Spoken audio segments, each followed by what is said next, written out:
On the news tonight, Gbajabiamila plans removal of honorable from Rep's designation. JAMB directs candidates with biometric issues to visit headquarters. Nigeria regrets travel restrictions to curb Omicron variant of COVID-19. While on the foreign scene, 14 die in prison attack in Mexico. Good evening, and we're glad to have you join us on the major report. I am Olubumi Ajiboye Agbola. Members of the House of Representatives may no longer be addressed as honorables as the Speaker, Femi Gbajabiamila, sponsored a bill seeking to change the lawmakers' appellation to representatives. The legislation is titled A Bill for an Act to Amend the Legislative Houses Act 2017. Already, members of the Ninth House, including the Speaker, have been using Rep before their names instead of the Honorable that has been used for ages. Speaker Gbajabiamila is now seeking to legalize the change in the address and designation of a member through the amendment bill. The bill seeks to insert new sections 21 and 22 into the Legislative Houses Act, which read, a member of the Senate shall be designated and addressed as a senator and shall be entitled to have before his name the word senator during his term in office and for life. The Independent National Electoral Commission has knocked those involved in the buying of the permanent voter cards and harvesting of voter identification numbers. The National Commissioner and Chairman Information and Voter Education Committee, INEC, Mr. Festus Okoye, said their actions would only oppress voters and prevent them from exercising their rights on election day. Mr. Okoye, who spoke on a television program, noted that the data of every registered voter is domiciled in the Biomodal Voters Accreditation System and not in the PVCs. Speaking on the recruitment of ad hoc staff for the election, Mr. Okoye said the Commission will engage 1.4 million ad hoc staff made up of the National Youth Service Corps members and students in tertiary institutions in the final year. Meanwhile, the Nigeria Labour Congress has reiterated that the quality of decision that will be made by the Nigerian electorate in the 2023 general elections would determine the destiny of the country in the years ahead. NLC President Comrade Ayuba Waba, in the Congress's New Year message, noted that the most compelling significance of national endeavor is for Nigerians to put the nation's destiny in their own hands. This is even as it has urged the Independent National Electoral Commission and other stakeholders, including security agencies, to uphold the highest standards of professionalism to ensure free and fair elections. The NLC said INEC must ensure that politicians play by the rules and that logistics issues that dogged past elections are addressed in the 2023 polls. It added that efforts must be made to ensure that BVAS system is effectively deployed as a death knell to vote buying and election rigging across Nigeria. According to the NLC president, the great guide for voters, especially workers and ordinary Nigerians, whose rights to meaningful existence have been undermined by the predatory politics and predictor politicians, is to hold on to the rails of issue-based politics. As the world celebrates the new year, 2023, Osun State Governor Senator Ademola Adeleke has promised to serve the state with spirit of brotherhood, equity, transparency, and accountability. The governor made the pledge in a statewide broadcast where he addressed the state on its development plans for economic prosperity and adequate provision of infrastructural facilities.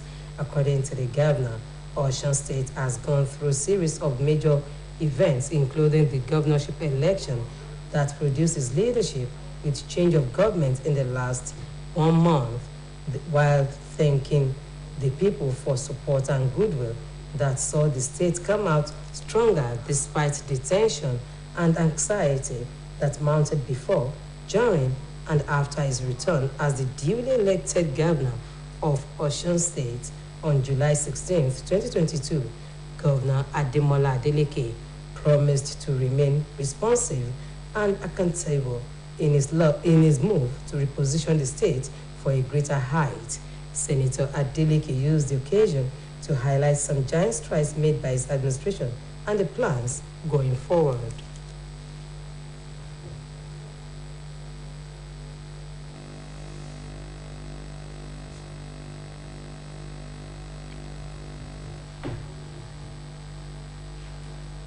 Our administration has created a strong working relationship among the three arms of government. We have forged a common understanding to put the interests of the state at the forefront of everything we do. Combined effort, mutual support, and impactful governance are hallmarks that have been accepted by all as a path to progress in the best interests of the state.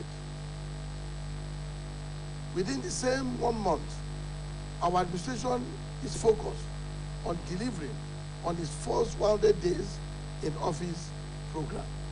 I have visited several schools, health centers, and other public infrastructure. These inspections have strengthened our pre-election data. We are poised to deliver on our first 100 days in office program, which covers areas such as water provision, rehabilitation of schools and health centers, rehabilitation of roads, and delivery of tech innovations for the digital economy. Also, Governor Ademola Adeleke stated that his administration has created a strong working relationship with other arms of government in order to deliver good governance to the people. He said further that his team is poised to deliver on his 100 days programs which cover water provision, rehabilitation of roads, schools, health centers, and technological innovation, digital economy, among others.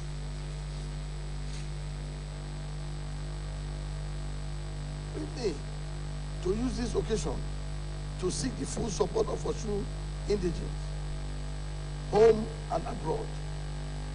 Our administration is committed to ensure people-based development. Our vision is to enthrone tech-based agro-industrial growth in our state. We plan to address the infrastructure deficit with a cost-effective, home-based and labor-intensive program. To our people in the diaspora, we are opening up the state for partnership in education, health, trade, investment, and tech innovations. We are creating the enabling environment for multiple cooperation to put our state on the global map of development. Similarly, Governor Ademola Adeleke has reassured the people of Osun State of his commitment towards fulfilling his electoral promises to the people. Governor Adeleke gave the reassurance at a program organized to usher in the New Year 2023 held at the Mandela Freedom Park, Osogbo, Osun State capital. Our reporter, Oluchi Amuda, has details.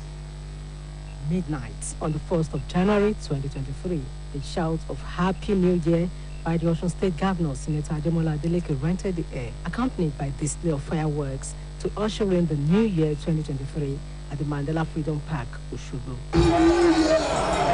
Happy New Year! Happy New Year! Happy New Year!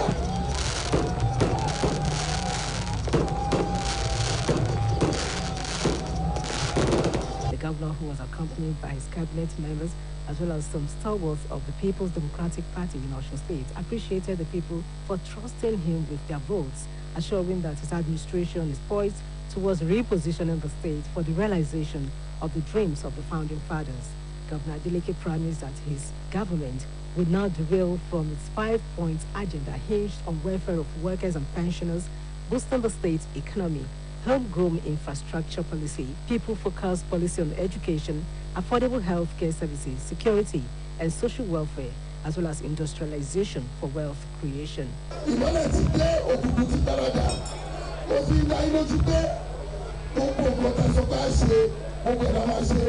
The governor also called for continuous support and cooperation from the people, assuring them that the new year 2023 will birth unprecedented positive changes in the lives of the people and the state. The event also featured prayers by the Christian and Muslim clerics who prayed for the progress of the state, the people, and the country at large. Oluchi Amuda, Osbc News.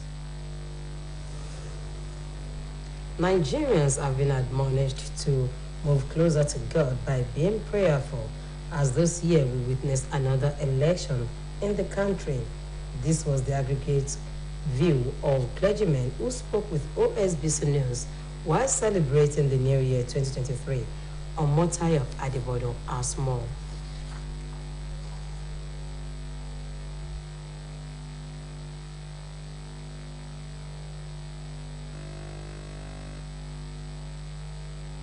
Nigerians ushered in 2023 with praises and thanksgiving unto the Lord, dressed in different apparels at various worship centers in Osogbo, the state's capital.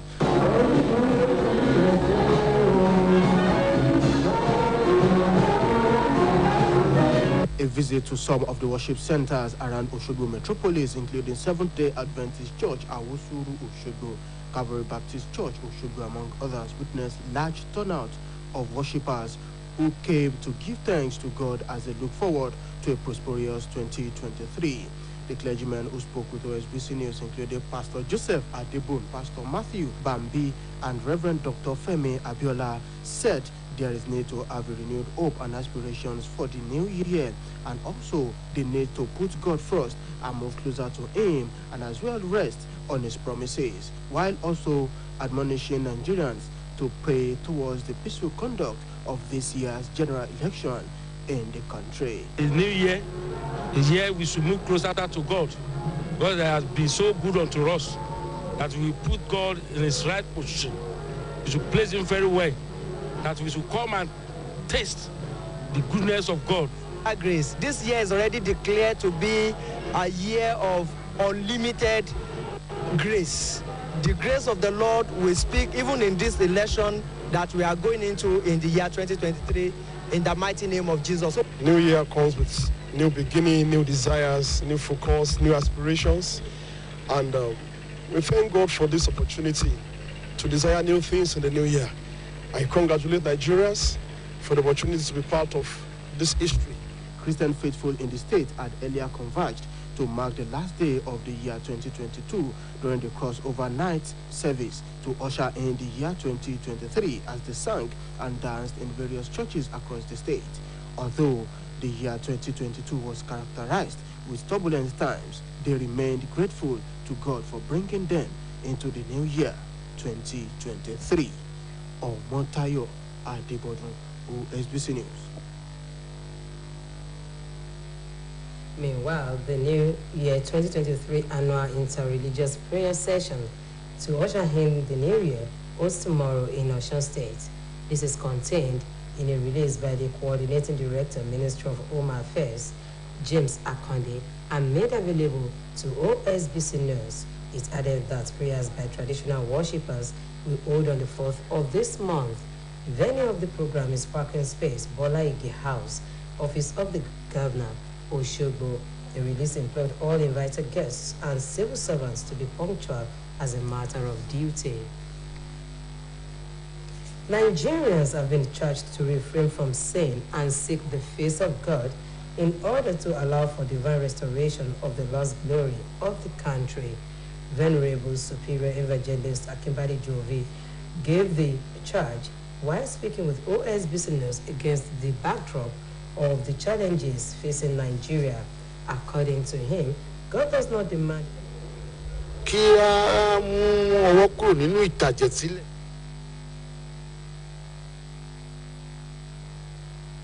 The man of God who declared the decree of bloodshedding in the country, maintained that the trend is one major factor impeding the manifestation of God's plan for Nigeria, while noting that government has a duty to stem the tide. He called on authorities to be more proactive on measures against the trend. He also stressed the need for people not to trek their sinful ways into the new year, as he urged them to shun evil ways and return to the Maker. The federal government has said that over 30% of food produced in Nigeria every year is challenged by post-harvest losses due to a lack of storage facilities, transportation, and lack of equipment. Minister of Agriculture and Rural Development, Dr. Muhammad Abubakar, disclosed this at the Second West and Central Africa Post-Harvest Congress and Exhibition with the theme of scaling and promotion of African indigenous food to global standards in Abuja. He said that the responsibility of government is to provide enabling environment for the private sector to drive the economy, adding that the government is working to ensure that the food security in Nigeria and Africa is addressed. The minister explained that the federal government has concessioned 17 silos with 6,000 metric ton storage space to the private sector to enable farmers to have access to storage facilities in addressing the problem of post-harvest losses being experienced by farmers. He made it known that the government has also established green aggregation centers that will clean, dry, process, and bag the finished product, and this will attract over 18 billion naira to the economy. The Joint Admissions and Matriculation Board has directed candidates with biometric challenges during registration for the 2023 UTME to proceed to its headquarters in Abuja. JAMB gave the directive in the latest edition of its bulletin released today ahead of January 14 for the commencement of registration on April 29 for the 2023 UTME. The examination body said candidates who encounter biometric troubles during their registration process will complete the process at its headquarters in Abuja, where they will also write their exam. JAMB insisted on its no biometrics, no exam stance for all candidates taking the 2023 UTME.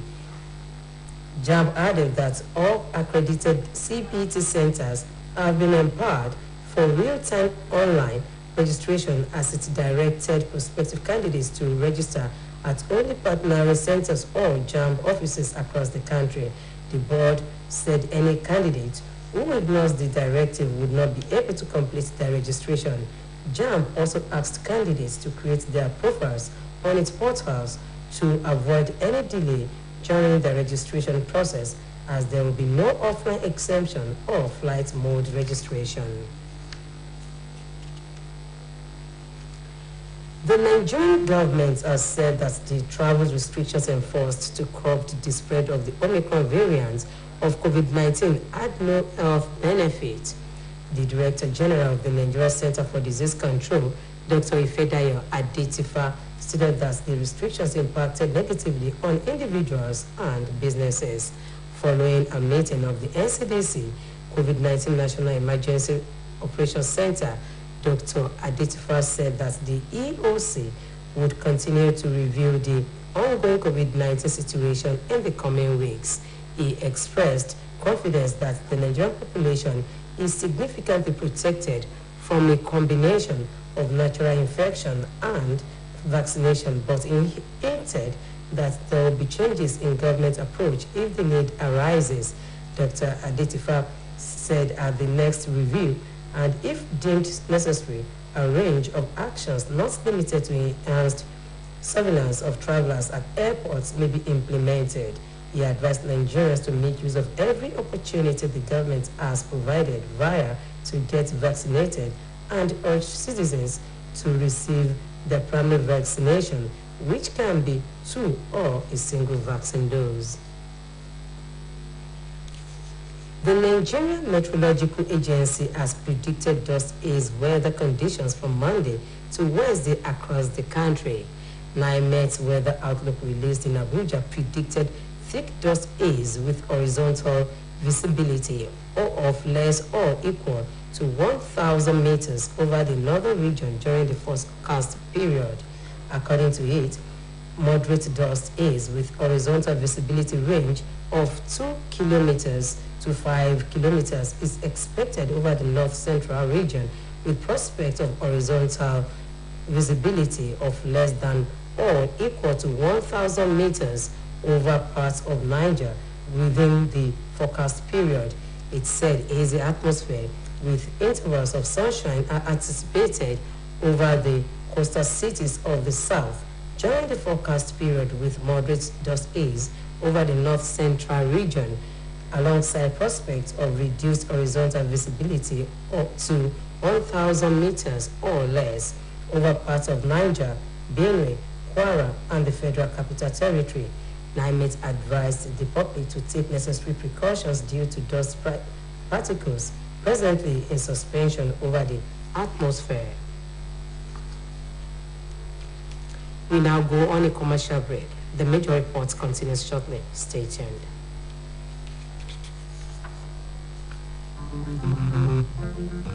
Easy motion.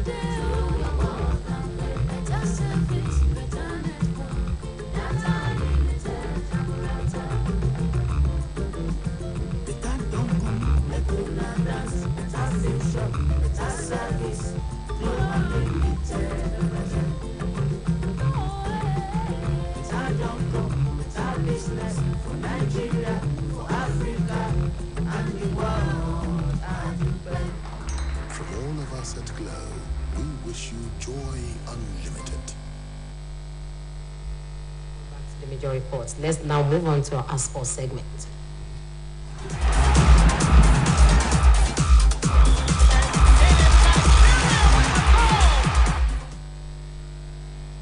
Novak Djokovic made a losing return to Australia but received an enthusiastic welcome from fans at the Adelaide International Competition 12 months after he was deported as a risk to public health because of his refusal to receive the COVID-19 vaccine. Omotayo Adibawdan has the rest of this and more. Napoli has nominated Victor Osimhen's goal celebration among the best for 2022. The former Osbc star currently sits atop the league scorers chart as his 9 goals are equaled or bettered by no other. Osimhen's celebration for 2 of those goals has, however, received special recognition after they were nominated for the club's End of the Year award. In the first, Victor and Frank Anguissa were involved in a lovely dance routine after Napoli scored a goal against Hellas Verona. On the other, Osimhen went with the white celebration after netting the winner for his side in the away clash with AS Roma. The goal itself is in the running for Napoli's Best Goal of the Year award, while Osimhen has one of his 2 assists of the 2022-23 season nominated for the Assist of the Year award. In the meantime, Novak Djokovic received a positive welcome back to Australia as he made a rare double appearances at the Adelaide International. The Serb was deported prior to the 2022 Australian Open because of his COVID vaccination status, and Djokovic's 3-year visa ban was overturned in November, allowing him to enter the country. He and Canada Vasky Popsley were beaten 4-6, 6-3, 10-5 by Tom Blair, Brisky, and Gonzalo Escobar in his return. The 21-time Grand Slam champion enjoyed overwhelming support from the crowd throughout the match, greeted by cheers and chants of Novak, Novak, as he made his way out of the court. The 35-year-old, currently ranked world number 5, stayed behind after the defeat to sign autographs and take photographs with fans. He is top seed in the singles in Adelaide and will face Frenchman Costin Listenen in the first round on Tuesday as he continues his build-up to the Australian Open, the first major of the season, which starts on the 16th of this month. Djokovic is a 9-time champion in Melbourne and is just one Grand Slam title shy of Rafael Nadal's men record of 22.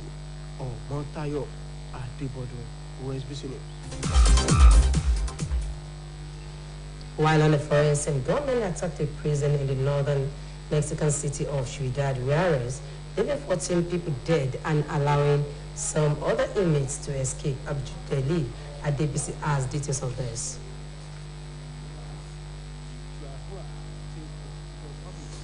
An unknown number of gunmen aboard armored vehicles took part in the attack, and the dead included 10 prison guards and security agents. It's further said that about 5 hours after the dawn incursion began, security forces managed to control the situation, which erupted into fighting between inmates within the sprawling state prison near Mexico's border with the United States.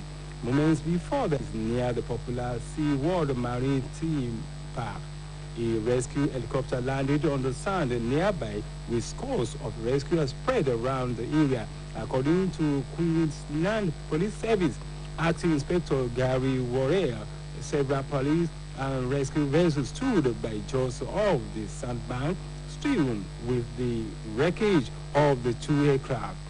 Australia's Transport Safety Bureau has launched an investigation into the incident. Abdul Adebisi, Osbc News. And that ends the major report on OSBC TV. It was edited by Kayode Adebayo and Molubumi Ajiboye Agbola. Thank you for being there and stay safe.